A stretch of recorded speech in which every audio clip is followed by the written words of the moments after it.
Well, at one point, they were one of the most violent gangs on the streets of Detroit. The Playboy Gangster Crips didn't just settle scores. They targeted children and bragged about all of it online.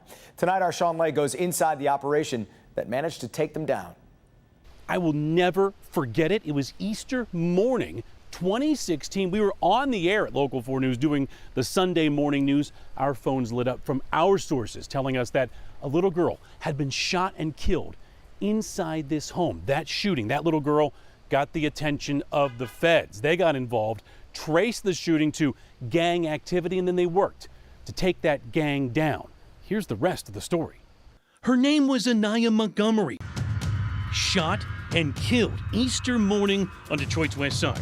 A little girl hit by gunfire from adults who swore allegiance to their street gang. Soon after, a retaliation shooting, this time 6-month-old Miracle Murray was hit and she was killed. A 6-year-old, a 6-month-old killed by so-called gangbangers. When the smoke cleared and the funerals were held, the feds decided to take a long look at what was going on.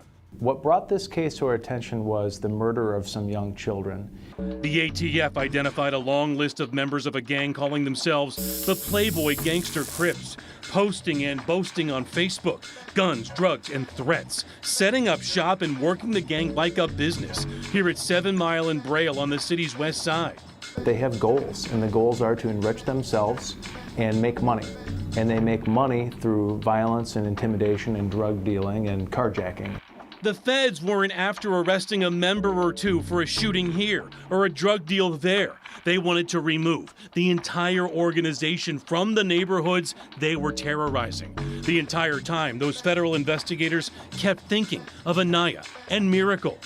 What it's about is innocent people getting caught in the crossfire. And in gangs like this, where you have gang members targeting each other, and then an innocent young child gets murdered in a homicide, that is really the problem with gang violence. The feds used racketeering charges first designed to go after mafia members, to indict member after member of the Playboy Gangster Crips. They got convictions for members like Winston Hill, who posted photos of his gang activity on Facebook. They tracked his moves, even capturing him trying to intimidate a witness in jail.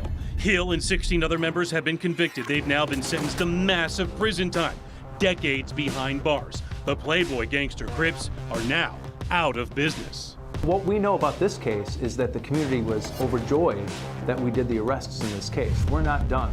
We've got a long way to go, and we're going to keep going until we can get more of these gang members off of the streets and behind bars where they belong.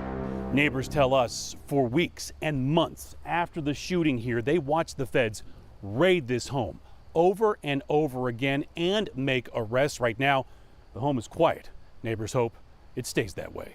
From Detroit's west side, Sean Lay, Local 4. All right, Sean.